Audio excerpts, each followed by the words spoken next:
Films and fermentation, movies and inebriation. With films and fermentation, comedy mixed with tasty libations. Films and fermentation, with Leo, Catman, and Mike.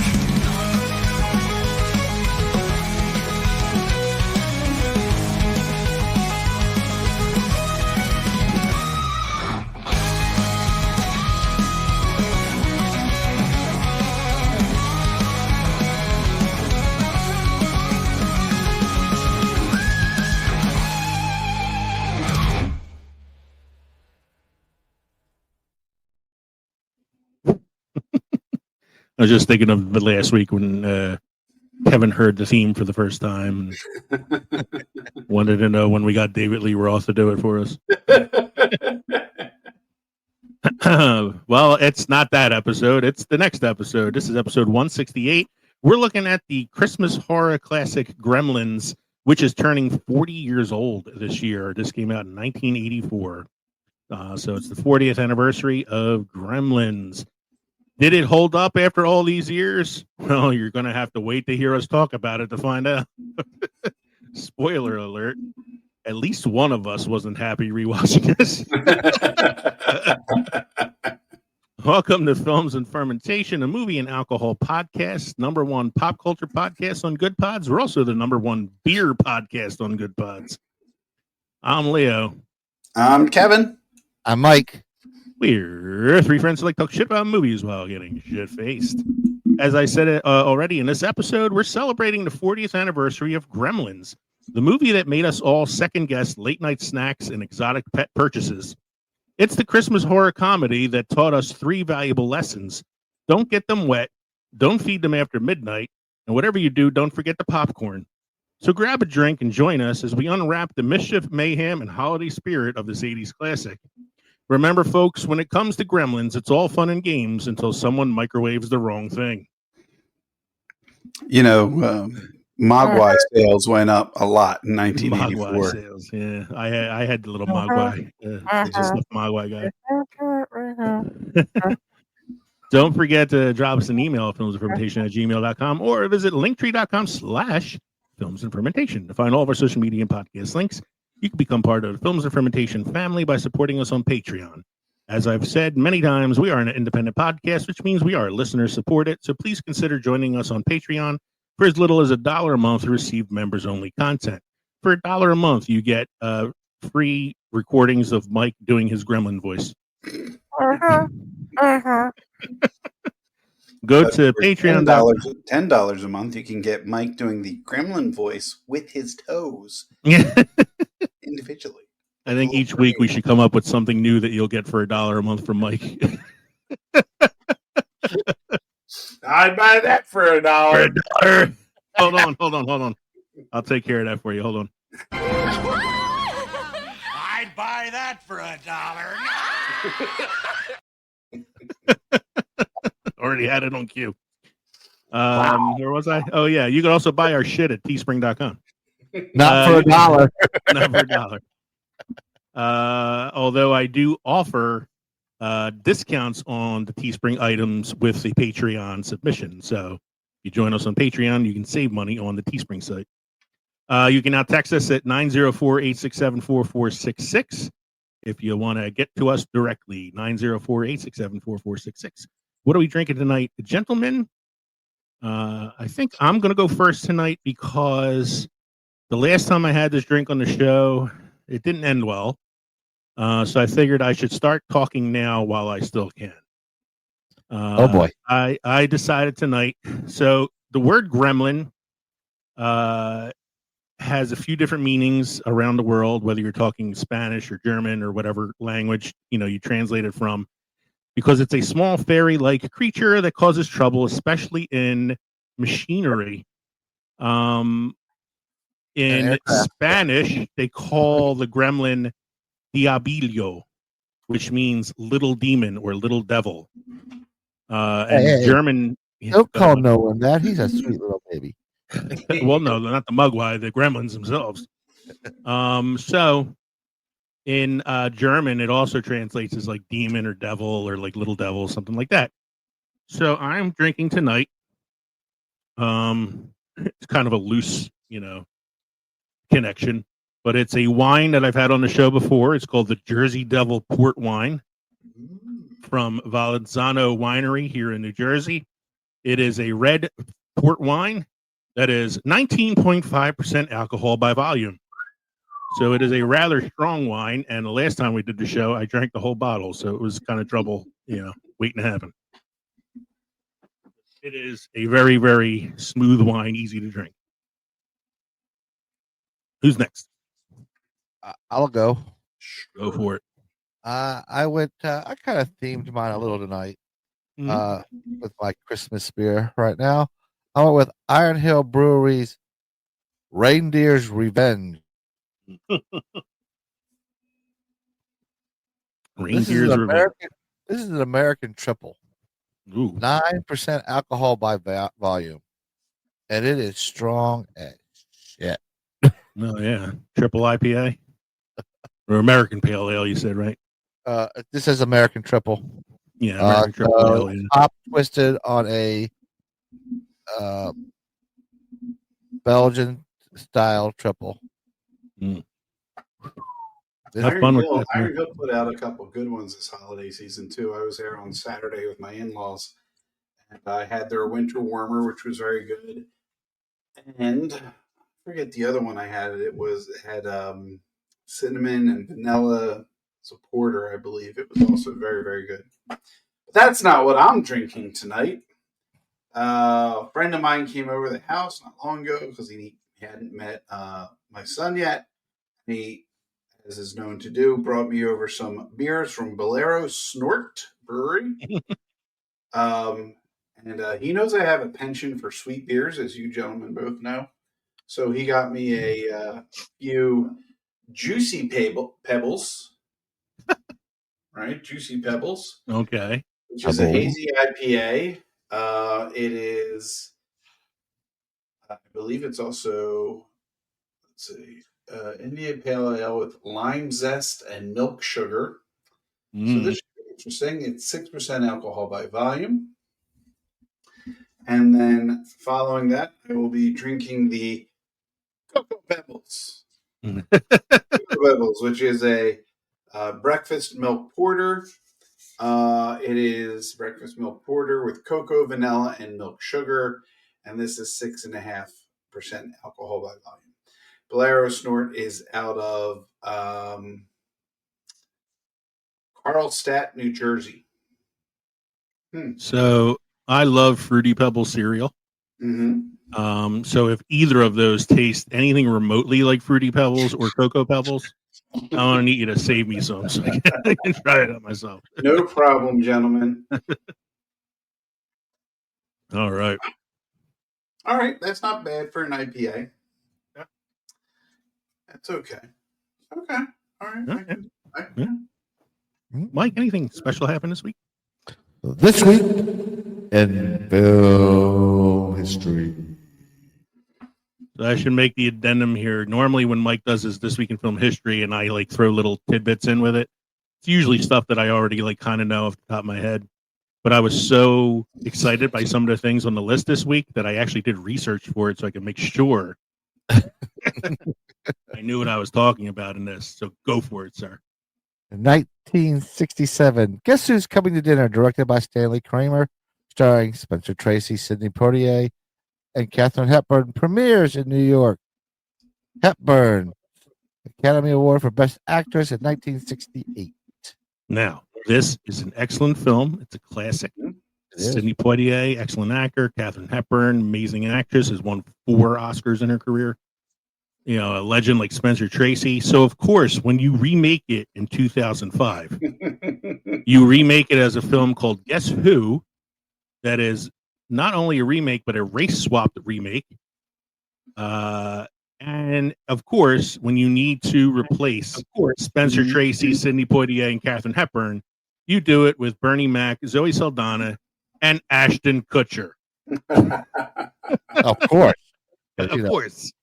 And you turn it into a zany slapstick comedy. And you're telling me that wasn't as good as the original? Not really. So if anybody's seen the remake 2005's Guess Who and you would like to see an excellent version of the film, check out 1967's Guess Who's Coming to Dinner. What's your next one you got there, sir? 1971, Lucasfilm Ltd. is founded as a film and television production company by George Lucas in San Francisco, California. Say what you want about George Lucas selling stuff to Disney or what he did with like the franchise himself, but it was very ballsy of him because he used a lot of his own money to finance some of the early films that he did, especially Star Wars. You know, so I mean, it paid off, but that was a big leap. Let him do things his way, without having to answer to studios. Exactly. So speaking of that, Kev, I am all caught up on Skeleton Crew. Ah, good. I really like it. Yeah, I really like it. It's like you said, it's Goonies in space, and it did what the Acolyte failed to do. Yeah, the Acolyte the Acolyte tried to be a modern, it tried to bring modern problems into the Star Wars universe, which I don't go to the Star Wars universe for modern problems because I want to escape from them. And the Skeleton Crew is exactly what Star Wars is supposed to be. Yep. It is an escape. It is an adventure, and it was fun. I really enjoyed it. Yeah, take it for what it is, and if you can appreciate what it is, appreciate like Goonies and the fun childhood antics of the 80s, you're going to appreciate this show. The kids even are Goonie-esque because you have the scared one, the brave one, the funny one, the tech savvy one, and all that stuff. Yep. So I really enjoyed it. So I'm looking forward to the next episode. Yeah. Mike, what's your next one there? In 1974, the animated Christmas special "'Twas the Night Before Christmas" premiered. Kaplunk, kaplooey, kapow. Did you add that? Because I don't have that on my notes. I added it yesterday. I saw it on Facebook and said, I got to add that. Okay. The whole family has buck teeth. Right? Yeah. They all look like the mice that are also in the house. Yes. Okay. The mouse broke the clock. Yeah, I mean that's one of Katie's favorites. We watch that every year. One of Adrian's favorites too. So. Yeah. What's the song? Something for Christmas this year. Yeah. So is that the only thing you added? That's the only thing I added. Okay, good. Because the rest of my notes are complete then if you didn't add anything else. So what's the next one you got there? 1978, Superman, the movie, directed by Richard Donner, and starring Christopher Reeves, Marlon Brando, Gene Hackman, and Margot Kidder, premieres at the Uptown Theater in Washington, D.C. All right. I got two things for this. The first one is I had mentioned a couple weeks ago that there's a documentary about Christopher Reeve called The Superman. It just premiered on Cinemax, or not Cinemax, rather, HBO Max. It just premiered on HBO. I haven't watched it yet. I'm trying to build myself up to watch it because I know it's going to be a tearjerker. But I really want to check that out. So my second thing is Superman the movie, and Superman 2. Which one? 2. Superman the movie, the Richard Donner cut, which puts them both together. Yeah. Oh, you want like the Godfather saga? The Donner cut. The Donner saga. Give me the Donner cut. I love the Donner cut of part 2. Yeah, the Donner cut of part 2 is really, really good. I like part 2 in general, but I thought the Donner cut was excellent. And I really like the first one, but if I'm going to watch, if I have my choice, I'm watching the second one. Yeah. The second one's got Zod. Come on, man. Yeah. Needle before Zod. Needle before Zod. What's your next one, sir? In 1985, Out of Africa, based on the book by Isaac Denson, directed by Sidney Pollack, and starring Meryl Streep and Robert Redford, premieres in Los Angeles. Best Picture, 1986. Yeah, for this one, I have some Oscar trivia. So when Out of Africa won in 1985, it was kind of a surprise win because it beat out 2 other frontrunners for Best Picture. Those were The Color Purple and Witness. Ooh. Of those 3 films, I can honestly say I have seen Color Purple and Witness probably more than I've seen Out of Africa. Yes. Sidney Pollack won Best Director for Out of Africa. Spielberg, who directed Color Purple, wasn't even nominated that year. Spielberg was on, Spielberg just was ignored for decades before. Yeah, he I mean, finally this got was like, recognized. yeah, he directed Color Purple, which got nominated for Best Picture, but it was like, but he's the Jaws guy, so they're not going to give him a nomination. But Right. He's the E.T. know, guy. he should at least got a nomination for it. What also came out this year and was not nominated for Best Picture, Robbery in My Eyes, Back to the Future, should have been nominated for Best Picture. All right, so we're going to do a movie where the son goes back and he tries to rape his mom. Yeah. It's not just sci-fi movies, Mike. It's a comedy. Like sci-fi movies and comedies don't often get the play that they should get in that sort of respect, unless it's like Star Wars or something like that. That came later for Star Wars, though. Yeah. Well, I mean, like 77 Star Wars. There's a whole John Mulaney routine about how the pitch for Back to the Future, you know, and if you hear it, it's very funny. I think it's something like he's like, so this guy goes back in time and he tries to have sex with his mother, and the studio's like, I don't need to hear anything more. Here's your check. He starts a Kennedy assassination. Oh no! Tell us more about the mother. that would have been a good idea. What's the next one you got, Mike?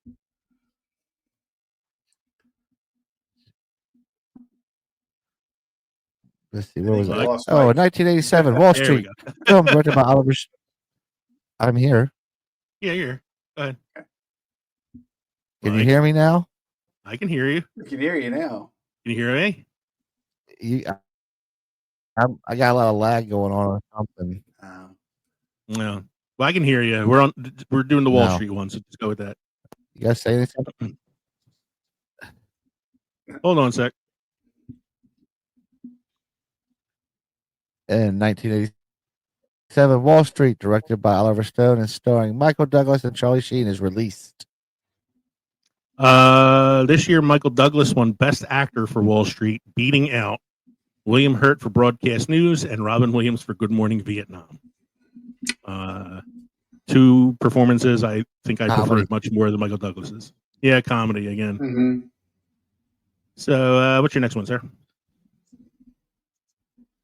In 1988, Rain Man, directed by Barry Levinson and starring Dustin Hoffman and Tom Cruise, premieres in New York. Best Picture, 1989.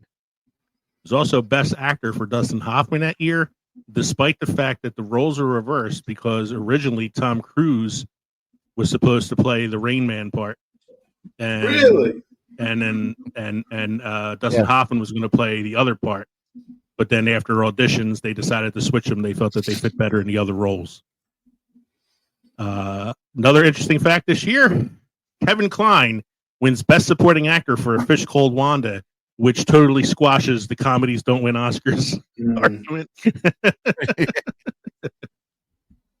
What's your next one, sir? 1989, Driving Miss Daisy, directed by Bruce Beresford and starring Morgan Freeman and Jessica Tandy, is released. Best Picture, 1990. This one, I feel, is the biggest robbery of all the things on this list. Driving Miss Daisy won Best Picture in 1990, beating out Dead Poets Society, My Left Foot, Born on the 4th of July, and Field of Dreams. Seriously? This was the only chance Jessica Tandy was going to have to get an Oscar. Well, she won for best actress and beat out Michelle Pfeiffer, who was in the Fabulous Baker Boys that year. Mm-hmm. So yeah, I think it was like a career one for her. Mm-hmm. Should have been Pfeiffer, but the Best Picture one's a real robbery. Like, come on, man, fucking Dead Poets, Field of Dreams. Like, Field of Dreams probably should have won that year. The kicker was Jessica Tandy really wanted it for Batteries Not Included. And, that got completely snubbed.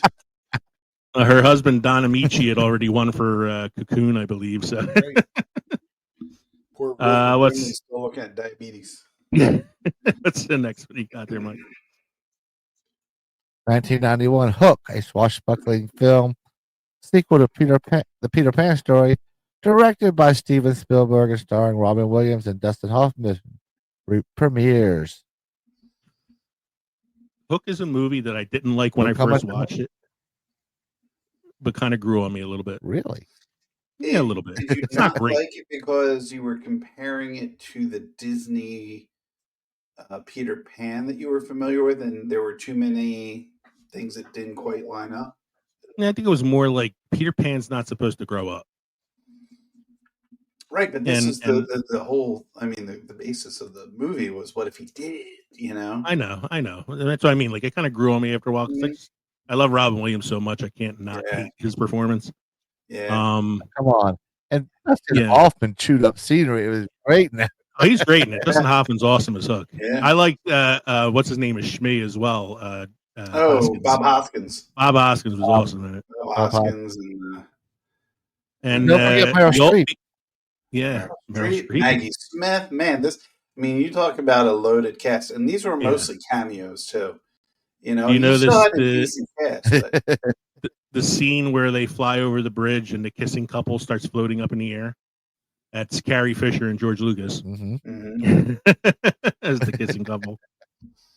Yeah, you have Glenn Close in an uncredited cameo as the pirate that gets thrown in the box with the scorpions. Yep. David Crosby from Crosby, Stills, and Nash. Stills and Nash. Yeah. And the older I got, the less upset I got about Rubio's death because he kind of sucked. Yeah, he was a bit of a jerk. Rubio. What's your next one here, Mike? In 2001, the movie that probably should have won Best Picture, The Fellowship of the Rings, Lord of the Rings film, directed by Peter Jackson and starring Elijah Wood and Ian McKellen, premieres in London. So you should read your follow-up fact because this is the film that beat it for Best Picture. I know. In 2001, A Beautiful Mind, based on the bio of Sylvia Nasser, directed by Ron Howard and starring Russell Crowe, premieres in Los Angeles. Best Picture, 2002. Nah. Now, Beautiful Mind's a good movie. Ron Howard won The Best whole Director for that. It shouldn't have been Fellowship of the Rings. Fellowship of the Ring, no. Like, that should have won. But I feel like the fact that they gave Best Picture to Return of the King years later. Yeah, they waited till all three movies came out and gave it to the last one as a consolation prize. I don't know if it was a consolation prize. I think it was more like, it's an overall achievement, so we'll give it to the final film, you know. And do you think that at this point they're now, I mean, by Return of the King, they were accepting of CGI as a way of, being used in movies and no, because he still didn't get Best Supporting Actor. Well, the CGI thing, if it's done correctly. Right. I mean, if you're looking at the two, Beautiful Mind and the Fellowship of the Ring, both are great movies, but CGI was heavily used in the Fellowship of the Ring, and they could have looked at that as, I don't know, a crutch in terms of like artistic. I mean, I guess I'd have to look at the previous award winners before 2001 to see if any of them had as much CGI or blossoming CGI, because it seems like they held off on giving any movie that had, a good amount of CGI that was not a contender for a while. I think it was another thing, like the Oscars always overthinks it and has to give it to that like artsy film, like A Beautiful Mind. Whereas when the Return of the King won, it was hard to deny that it was the best picture of the year because it was also such a monster at the box office. Right. And I don't think it was too much other competition that year either. So. No, I think when Return of the King came out, it was competing against Big Daddy and yeah, those Adam Sandler Oscar giants. Paul Blart.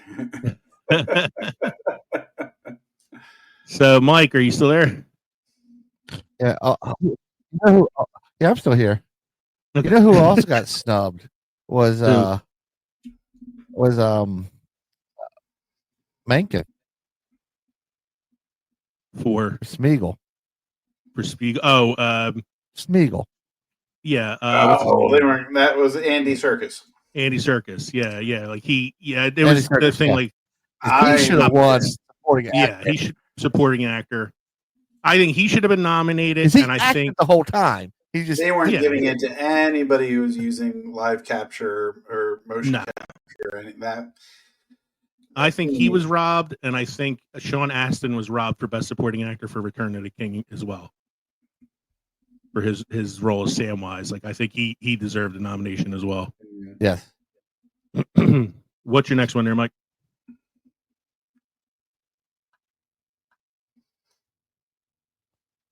In 2016, lagging Rogue in. One, the first of the Star Wars analog films, directed by.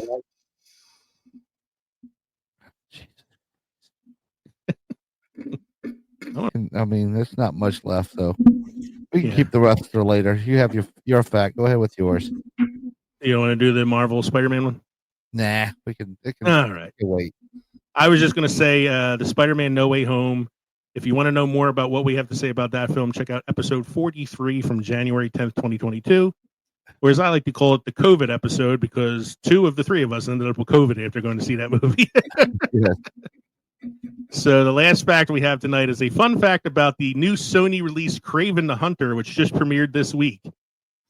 After a critics screening a couple nights ago in New York and LA, the Rotten Tomatoes score for Kraven the Hunter is a 9% critic score, meaning it is certified rotten, and that is a lower Rotten Tomatoes score than Madam Web. Wow. One critic in his review wrote, "This is the comedy of the holiday season," which is sad because it's not supposed to be a comedy.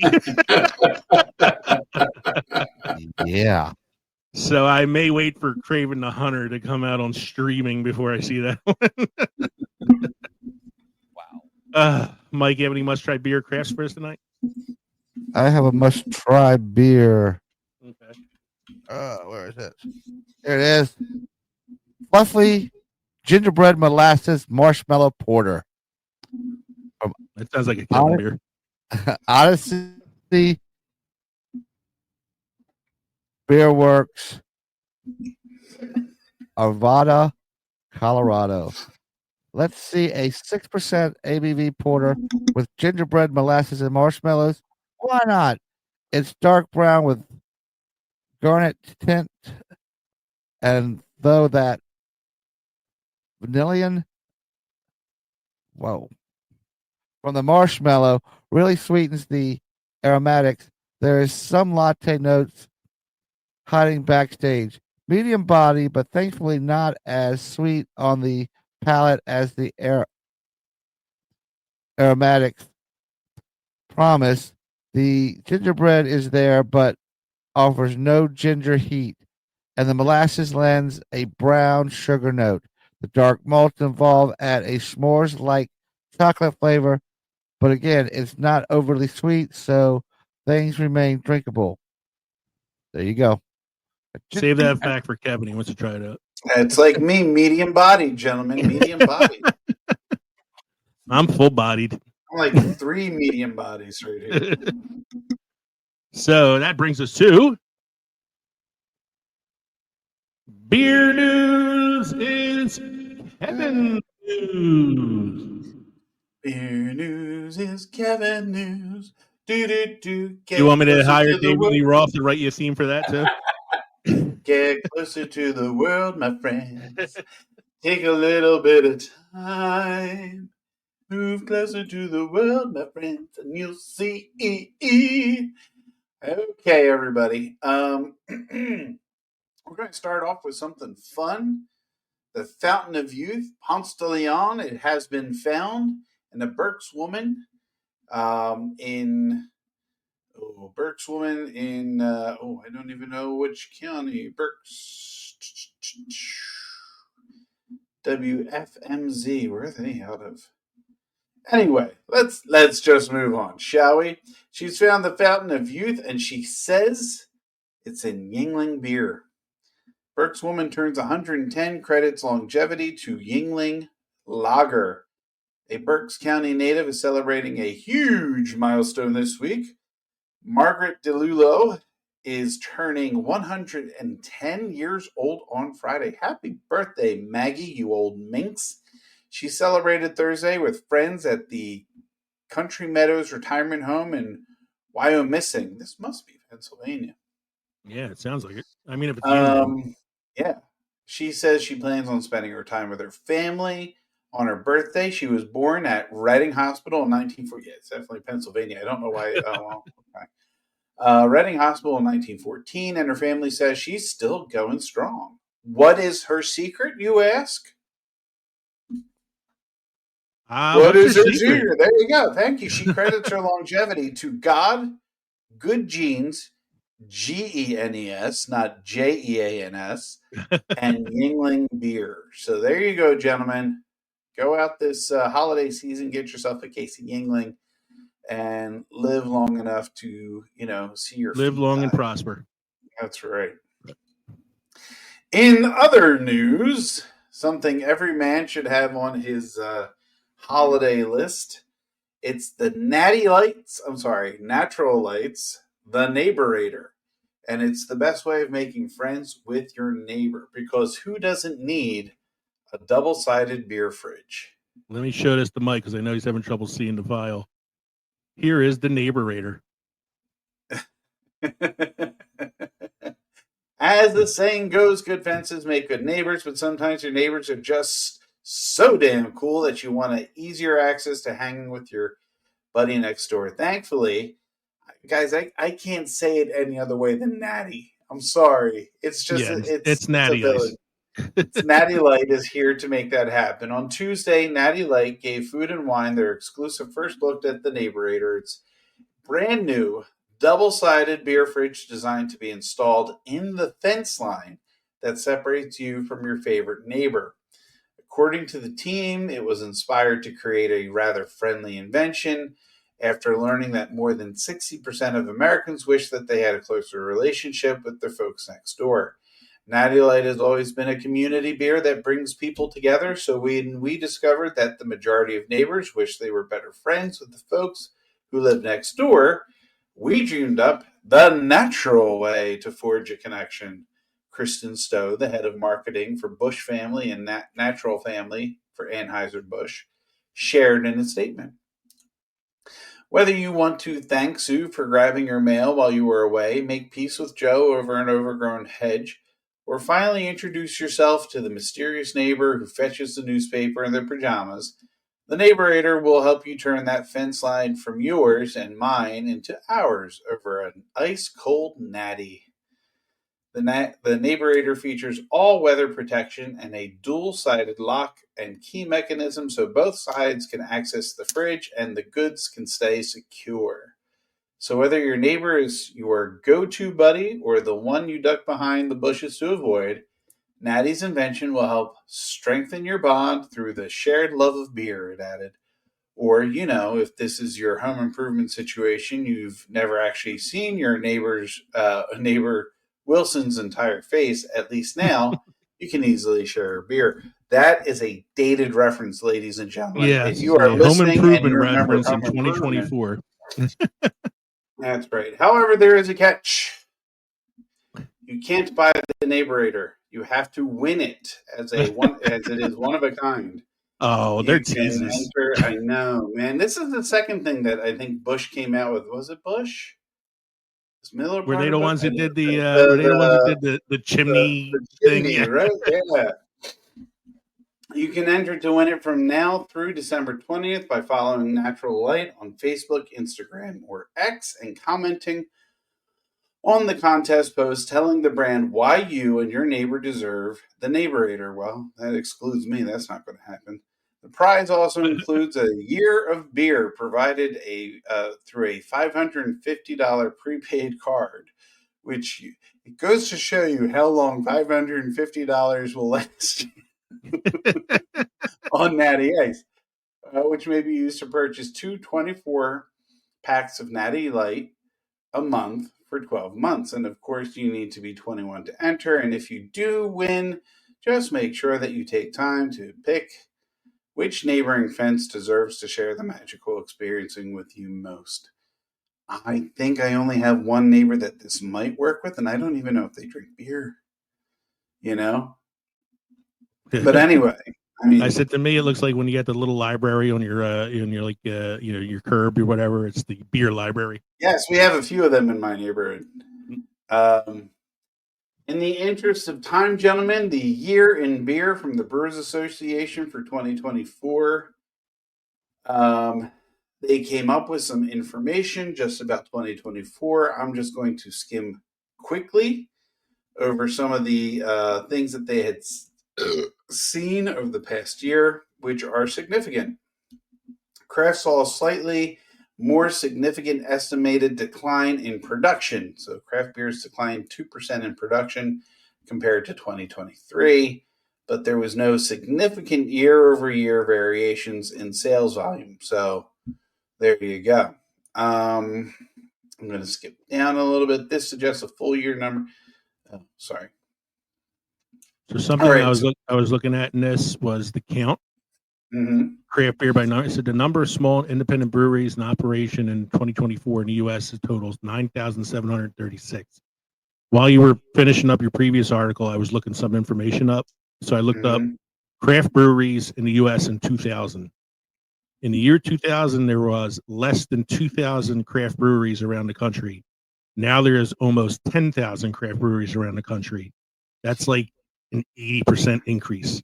Right. And that's phenomenal. I mean, especially for us who like craft beer. But the next fact I'm going to give you kind of shows a little bit of the decline.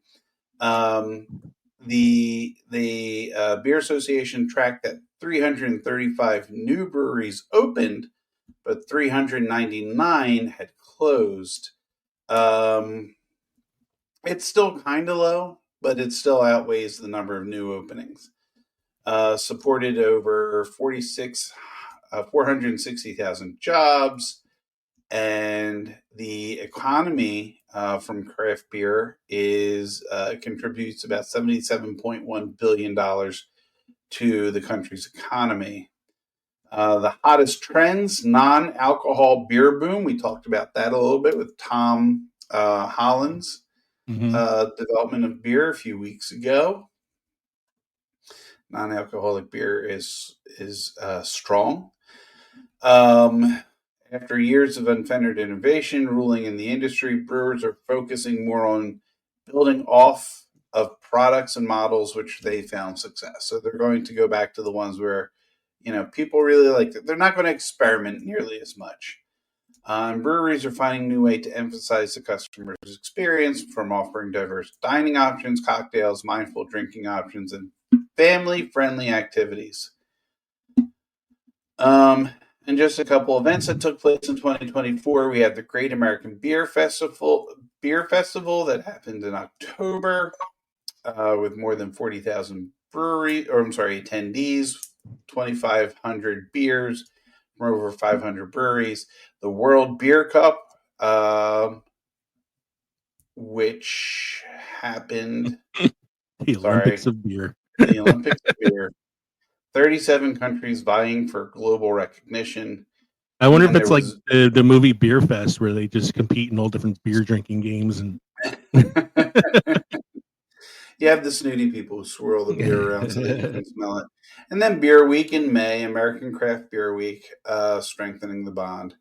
And you know what? That's where I'm going to cut it, because we're pushing time. If anybody's interested, like we did an episode in May of 2023, or I'm sorry, no, May of this year, May of 2024, where we did a episode just on beer, in honor of Beer Week. So you can go back and check out one of our earlier episodes if you want to know more. So that was beer news is good news. I'm going to skip the ad read so we can go right into the main segment, unless anybody needs a break, or are we good to go? I can't hear you, Mike. No sound, bud.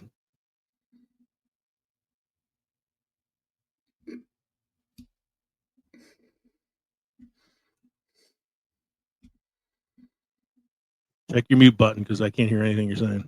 His picture's crystal clear, too. I know.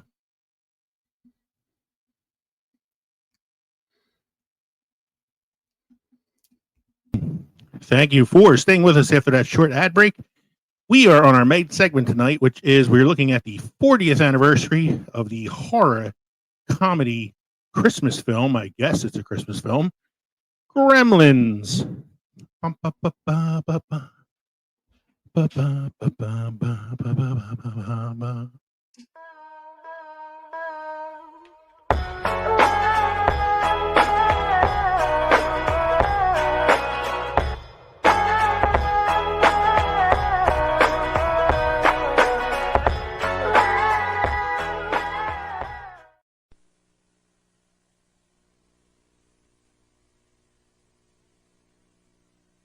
Steven Spielberg presents Gremlins.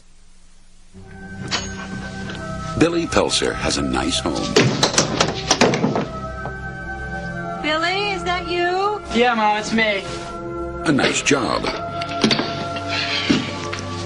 A nice girl. If you're not doing anything this Thursday night, maybe you'd like to go out on a date with me? I'd love to. And loving parents who are about to give him You're gonna like this. No, don't shake it.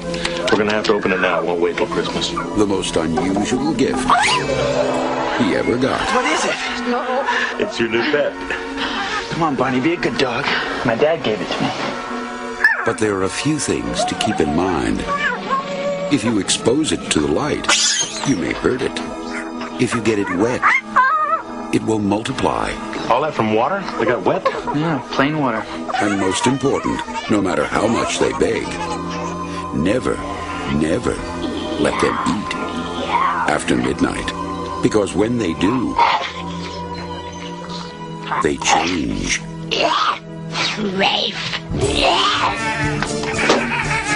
They become clever, mischievous, What's going on here? and dangerous. Gremlins, huh? Little monsters. Right. Hundreds of them. Well, I don't know, maybe thousands. I've been here too. Billy, what are these things? Where do they come from? Look, I know it sounds crazy, I know. But in a few hours, you're gonna have a major disaster on your hands.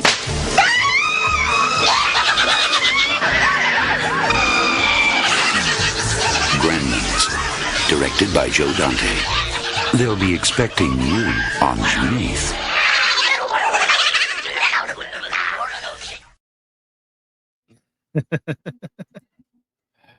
So that was the trailer for Gremlins. The IMDb synopsis goes like this. A young man inadvertently breaks 3 important rules concerning his new pet and unleashes a horde of malevolently mischievous monsters on a small town. Not one of the worst IMDb synopses, but not one of the best ones either. So here's a better synopsis for you. It's my synopsis. Feel free to comment, guys, as you would like. Add your own, takes on here, or let me know if I'm just wrong about my own take. But here we go. This is what the film Gremlins is all about. Oh, sure. Every dad's first choice for a Christmas present is a weird creature from a shady back alley shop in Chinatown. At least the portrayal of the Chinese people in this film is culturally sensitive. Meet Gizmo, the adorable Mogwai. He's basically a Furby prototype with an extensive list of warranty-voiding conditions. Rule number 1, don't expose it to bright light, because what's more practical than a pet that's allergic to the sun? Rule number 2, don't get it wet, which isn't a red flag for owning a living creature at all. And rule number 3, never feed it after midnight, because time zones and digestive cycles are very straightforward. I'm about to say, what time zone of midnight? Because this is kind of native to America. So yeah, and when does the time reset? Because it's technically like always after midnight. Somewhere. They actually make a joke about that in Gremlins too. Like there is like a little like meta joke about that. Obviously, every single one of these rules is ignored within 24 hours because humans are the worst. Next, we meet some of the townsfolk who will become cannon fodder for the Gremlins later. I think Sudden Corey Feldman as a tree. What's that? You did miss one thing. You forgot about his dad, the inventor. Oh no, it's in here. I have it in here. Oh, okay. It comes out a little bit later. Oh, His okay. dad, who is not only an inventor but one of the most lackluster, lackadaisical performers I've ever seen in a film. Hey, He looked that's like Oakland ashtray. but the actor seemed like he could care less about every line he had to read. Pretty much. Sudden Corey Feldman shows up as a tree. And then we meet Billy, played by Zach Galligan. He works at a bank in a small town, but wishes to someday publish a comic strip and also find some charisma. He is a wet blanket. Sudden Judge Reinhold as one of the most useless characters in any film, anytime, anywhere. Well, It's here we meet Billy's girlfriend, played by the always adorable Phoebe Cates, and the town curmudgeon, Mrs. Deagle, possibly the only thing scarier than the Gremlins. In this scene, she wants to murder Billy's dog because he broke her expensive snowman. It is a pretty straightforward threat. Like, she's gonna kill this dog. I'm gonna get you and your little dog too. Kind of like what I was feeling that as the scene was progressing. So, cut to the next scene. Billy helps his mom in the kitchen, and this is possibly the closest I will ever come to watching It's a Wonderful Life myself. Billy's dad, Randy, a failed inventor who somehow can afford a house, gifts Billy with the Mogwai that he bought under mysterious pretenses. They name him Gizmo. Accidentally add water. Yeah, what's that, Mike? Did he buy him or did he steal him? Well, he bought him because he gives the kid $200, but the kid sells it even though the grandfather doesn't want him to. Oh, that's right. Yeah. Accidentally add water. Surprise! Now there's more Mogwai. Clearly the gift that keeps on giving. The new Mogwai are slightly less adorable and about as well behaved as a kindergartner on a sugar high. They trick the clueless owner into feeding them after midnight. Shocking. Billy takes the eggs that hatch later to the local high school biology teacher for studying, instead of a real scientist or the fucking military or something. So here they transform into the Gremlins, tiny murderous reptiles with an addiction to chaos. Naturally, their first stop is the kitchen. Let's trash the place and turn Mrs. Peltzer into an action hero. Billy's mom, Mrs. Peltzer, uses a blender and a microwave to fight them off because the movie is basically a how-to for kitchen-based self-defense. Cut to what is possibly my favorite scene in the film. It's the Gremlins systematically whacking all the townsfolk in very fun, inventive ways. The people in this town sucked, so I was happy to see a lot of it. And the best kill in the scene has to be Mrs. Deagle's power chair. Oh, yeah. She gets thrown out of her building. Meanwhile, the main Gremlin gang heads to the local pub. Yes, they drink. Yes, they smoke. Yes, this is happening. But don't worry. Go ahead. Isn't this where we're gonna get the female gremlin? No, the female gremlin's in part 2. Oh, that's right. In this one, you get a gremlin who keeps flashing Phoebe Cates. But don't worry, Kate the bartender, played by Phoebe Cates, serves them like it's just a regular Tuesday shift. Billy, our utterly forgettable protagonist, shows up to save the day. Too bad he has the charisma of a wet sponge. Wait, I think I said that already. Blanket. In the very next scene, we get possibly the most memorable scene in the film. It's Kate's heartwarming story about why she hates Christmas. Spoiler, it involves a dead dad stuck in a chimney with a broken neck. Possibly the most frightening part of this film. We can read the quote later, too, if you like, Kevin. It's up to you. The Gremlins take over the movie theater because even monsters need their cinematic fix. Gizmo. Yeah, this is the hi-ho, Snow White scene. I kept waiting for Hulk Hogan to show up and yell at the Gremlins for making noise in the theater, but then I remembered that's also part 2. I think I've seen part 2 more than part 1. I have not. I saw part 1 more than I saw part 2. I actually like part 2 a little bit. It's funny. Gizmo gets a moment to shine here while driving a Barbie car, despite a lack of batteries, motor, or anything else that would make this possible. It's in the script. Yeah, someone finally remembers rule number 1. Let's hit them with sunlight. Who knew the solution could be so bright? This is where they blow up the movie theater, killing basically all of the Gremlins except for the main one, Stripe. Stripe, the head gremlin, decides he's not done yet. Cue to a department store showdown, because why not? Gizmo saves the day again, proving he's the real hero of this movie. Billy should just go to fuck home.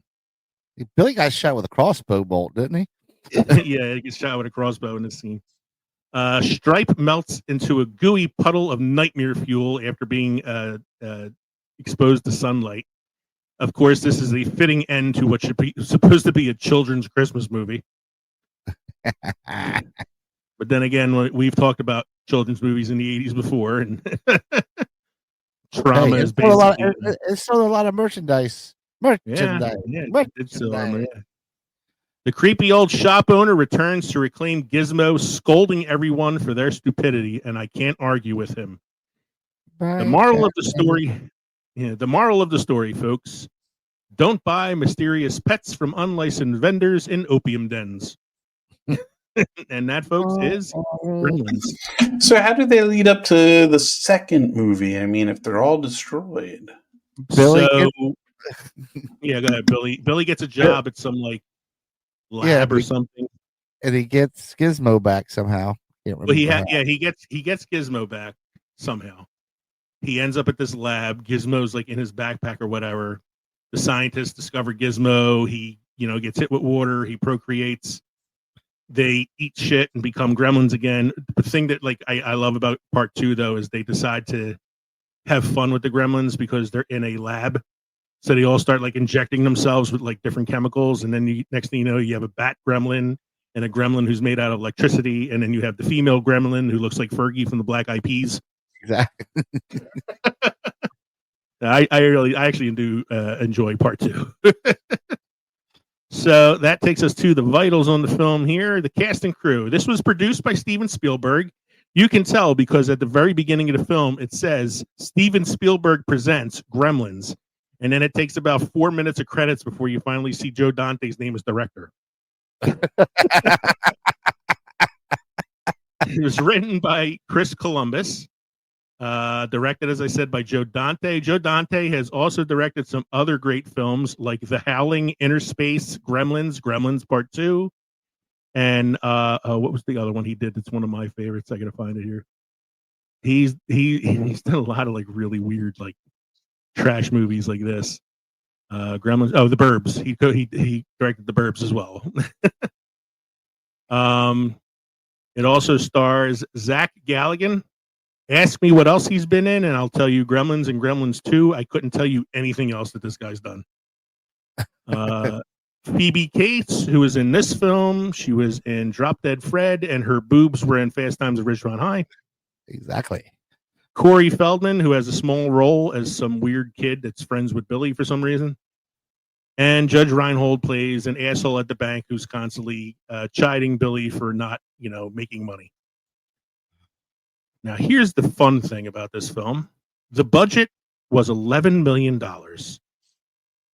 Worldwide gross for this movie was $153,908,485. I think they made a profit. Needed a sequel.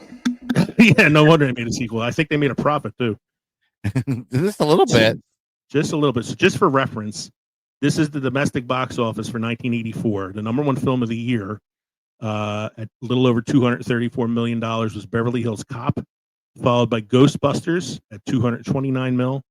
Indiana Jones and the Temple of Doom was $179 plus, and then Gremlins fell in at 4th for the year at $148 million plus. They were the only 4 films to gross over $100 million.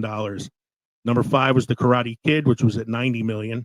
Followed by Police Academy, Footloose, Romancing the Stone, Star Trek 3, The Search for Spock, and number 10 in 1984, one of my favorite films, Splash.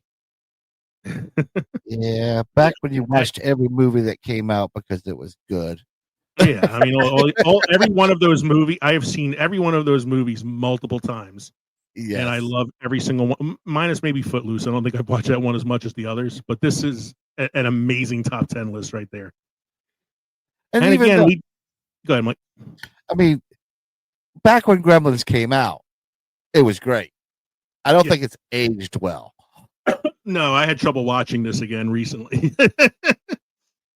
This was a hard rewatch. But then, like, looking at this, like, if anybody else wants to know some more of what we think about the films in 1984, we did a This Year in Film History 1984 episode way back when too. So Yeah. this is something we've talked about before. Now, I gave you a link to the quotes. I don't know if I really want to go through the quotes because not a lot of quotes, except for not a lot of good quotes, Billy. except for "Bye Billy" from Gizmo at the end, or the Gremlins every now and then will say something, kind of like under their breath. The best quote in the film, though, the only one really worth mentioning, is the Phoebe Cates monologue about her dad in the chimney. Now, Kev, did you want to read that? Did you want to share that with us? Sure will. It's the first one on the list. Look at that. All right. Sorry, it ads popping up. Here we go. So Kate says, "Now I have another reason to hate Christmas." Billy says, "What are you talking about?" "The worst thing that ever happened to me was on Christmas." "Oh, God, it was horrible. It was Christmas Eve. I was 9 years old. Me and Mom were decorating the tree, waiting for Dad to come home from work. A couple hours went by. Dad wasn't home. So Mom called the office. No answer. Christmas Day came and went, and still nothing. So the police began a search. 4 or 5 days went by. Neither one of us could eat or sleep. Everything was falling apart. It was snowing outside. The house was freezing, so I went to try to light up the fire. That's when I noticed the smell. The firemen came and broke through the chimney top, and me and Mom were expecting them to pull out a dead cat or a bird. And instead, they pulled out my father. He was dressed in a Santa Claus suit. He'd been climbing down the chimney, his arms loaded with presents. He was going to surprise us. He slipped and broke his neck. He died instantly. And that's how I found out that there was no Santa Claus. Heartwarming. Aside from the horror that is that story, Yeah. you have to know that there were a lot of kids that probably went to see this in the theater, and every one of them found out about Santa Claus that year. He died in Phoebe Cates' chimney. Now, there is actually, so I'm going to go to the trivia portion of this because there's actually a trivia thing about that. The Santa speech proved to be controversial. Yes, and the studio execs insisted upon its removal because they felt that it was too ambiguous as to whether it was supposed to be funny or sad. They weren't sure if that speech was supposed to be funny. That wasn't funny. Yeah, director Joe Dante. How I like to say that Kevin did a better job reading that than Phoebe Cates as well. Good job. Well, she wasn't known for her acting, really. Yeah, she was known for movies. Director Joe Dante, however, stubbornly refused to take the scene out, saying it represented the movie as a whole, which had a combination of horrific and comedic elements. Executive producer Steven Spielberg did not like the scene, but despite his creative control, he viewed this as Dante's project and allowed him to leave it in. Plus, Steven Spielberg presents Gremlins. In Cantonese, Mugwai means devil, demon, or gremlin. The Mandarin pronunciation is Mugui. Mugui. So this is also the same set that was used for Back to the Future. This is a studio backlot on Universal Studio. Originally, Gizmo and Stripe were the same character. This changed when Steven Spielberg insisted that one of the Gremlins needs to be a good guy with whom the audience could identify. Joe Dante expresses that this decision was the reason that the film is fondly remembered and that they made all that money in merchandise.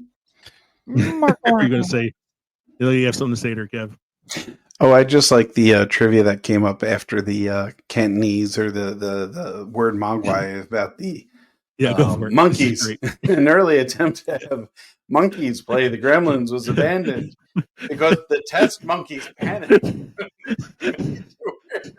The Gremlin panicked. Why? Yes.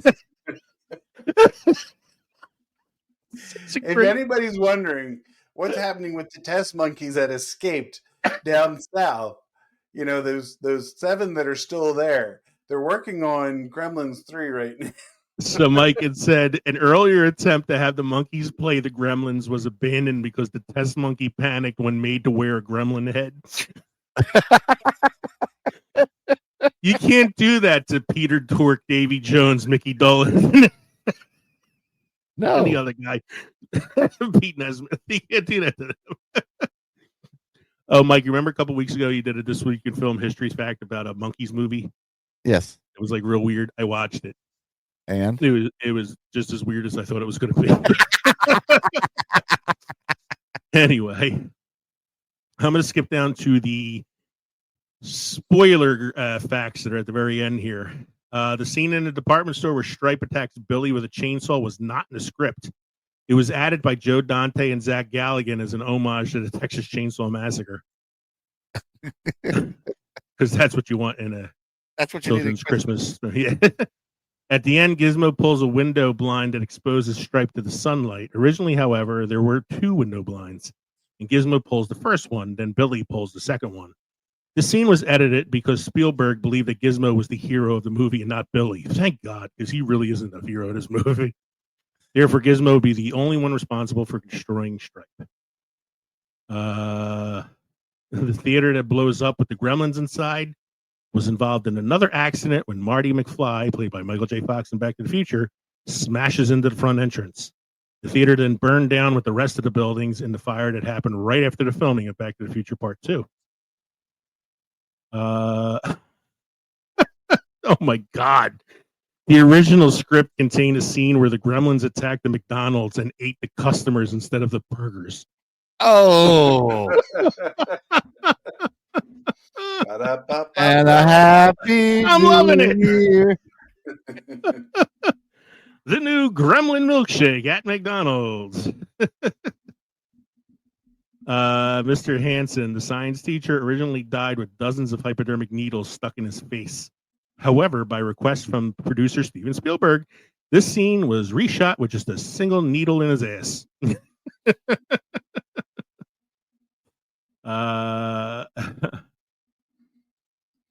So this is weird. After Lynn Peltzer stabbed the gremlin to death in the kitchen, there was an unused effect of the gremlin trying to pull the knife free from its body. This effect was considered too distressing, and the shot was omitted. However, you can see the effect over her shoulder as she microwaves another gremlin. Doesn't she also put one in a blender? Oh, yeah. And the gremlin trying to get the knife out of it was distressing? Yeah, the blender and the gremlin blowing up in the microwave weren't as distressing as the one trying to pull the knife out. Now, I know what it's talking about here because I noticed it when I did the rewatch the other day. Behind her, as she's doing the microwave, you can see the gremlin on the countertop, like kind of like shaking and moving, like it's trying to fight the fact that it's dying. It's a little weird, but it's like, yeah, like that's too much. That's going too far. I draw the line here. Now, quick, pull the gremlin's eyeballs out with a spoon. Yeah. Why a spoon, cousin, not a knife or an axe? Because it's blunt, it'll hurt more. So in the original draft of the script, Stripe being a Mogwai who becomes a gremlin, there was actually no Stripe. Gizmo was the Mogwai, and he turns into Stripe the gremlin. Spielberg overruled this element because he felt Gizmo was cute and audiences would want him to be present at all stages of the film. This became stressful for Chris Wallace, who had designed a Gizmo puppet only for the actions that happened in the first half of the movie. This explains why Gizmo doesn't do much of anything in the second half of the movie, but give reaction shots, until the very ending when he kills Stripe. In all likelihood, that is why Gizmo spends much of the final store sequence driving around in a toy car. It was simply a way to keep the Gizmo character mobile without needing his limbs to move, very much while looking adorable and heroic at the same time. Well, that answers that. Yes, it did. Yeah, and then the rest of this is So there's one deleted scene that I would like to have seen. It's the Gerald character played by Judge Reinhold hiding out in the bank vault while the gremlins run wild and he loses his sanity. because I don't think you really see what happens to him. Nobody ever wants to see what happens to Judge Reinhold. Yeah, like you don't really find with him. The novelization explains that Mr. Wing's grandson was severely punished by his grandfather for back alley sale of Gizmo. Oh, I'd like to read that. I want to know what the severe punishment was. When he sticks up his toenails. Yeah. Ew. Human body count 4 confirmed. There's a lot more that are unconfirmed. The whole town was freaking destroyed. Yeah, I know. There are people running around on fire and shit. It looked like the scene in RoboCop where they do like the riot in the city. Here you go, Kev. The gremlin exploding in a microwave had to be reshot because the first one was deemed too gory. I want to know. I want to see the gory cut. Oh God. Yes, I think that's pretty good. We'll move on from there. So here are your taglines for the film: cute, clever, mischievous, intelligent, dangerous. Okay. That sounds like they could have been a tagline for Miss Congeniality as well. And Darkwing Duck. Oh, sorry. Yeah, right. You can't get burned seeing Gremlins. But Bump. Here, I love this. Is the best tagline of them all. Steven Spielberg presents. That's all you needed. Yeah, cute, clever, mischievous, intelligent, dangerous, and then the words "We're here" is crossed out on the board. What you see ... isn't always what you get. You know how many movies that could be a tagline for? That could be like a tagline for any movie where the ugly girl takes her ponytail and her glasses off and becomes beautiful. She's all that. It could be a tagline for They Live. Yeah, right. Exactly. The Gremlins are coming. The Gremlins are coming. The Gremlins are coming. 2 of my light. 3 of my. Gremlins are coming. Get them a tissue. Ooh. Don't get him wet. Keep him out of the bright light and never feed him after midnight. That's actually like the closest to what the movie's about. And then the last tagline: they didn't obey the rules. That's true too. Neither did the Goonies, or So, to end this, one Oscar. Who gets it? The father. No. The Chinese guy. The old Chinese guy, the guy from the opium den. I give it to Phoebe Cates for Best Supporting Actress, and her Oscar clip is that speech. Mike, you have any beer trivia history for us tonight? I have some beer. History. Russia's oldest brewery, Stepan Razin, began brewing beer in 1795. It is located in the city of St. Petersburg and also houses a beer-related history museum. All right. We have a cinema quote of the week.